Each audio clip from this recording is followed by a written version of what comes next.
Hey everyone, welcome back to the channel. In this video, we are going to understand how the Usestate hook works in React. If you are a beginner, then this video is perfect for you.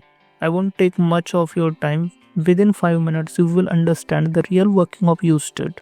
So let's get started. First, let's start with the plain JavaScript. Here, we will create a variable named count with an initial value of 0. Then we will create an arrow function called setCount to update the value of count. This function will take one parameter called newVal, and inside the function we will write count is equal to newVal. That's it. Whatever value we pass to this function will be assigned to the count. Now let's print this value on the web page. For this I am using an s2 tag, and inside it I am printing the count value using curly braces. In React, if you want to display a variable inside HTML, you must use curly braces. Below that, I am creating a button to update the value of count.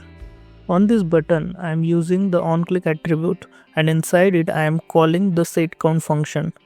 As a parameter, I am passing count plus 1. So, the value of count should increase by 1 when we click the button. But notice this, even after clicking the button, the value on the web page is not increasing. Now let's open the inspect tab and check the console. Let me clear the console. Nothing is printing. So now let's add a console.log statement inside the setCount function to log the value of count. Refresh the web page and start clicking the button again. You can see in the console that the count value is increasing every time we click the button. But the question is why it is not updating on the web page. This is because React is unaware of this change.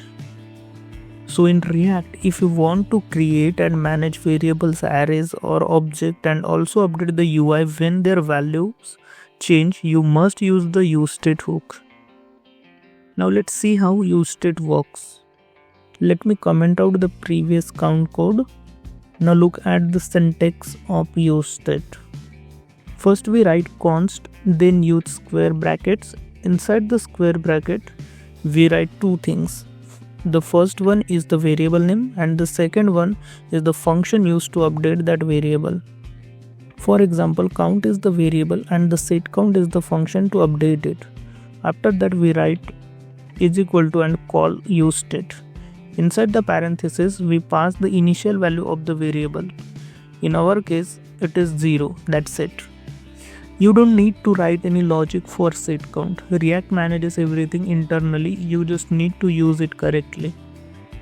Now when we click the button, you can see that the value updates on the web page. This is how the Usestate hook works in React. I hope you liked this video. If you did, then please like this video. Thank you so much for watching. Bye bye.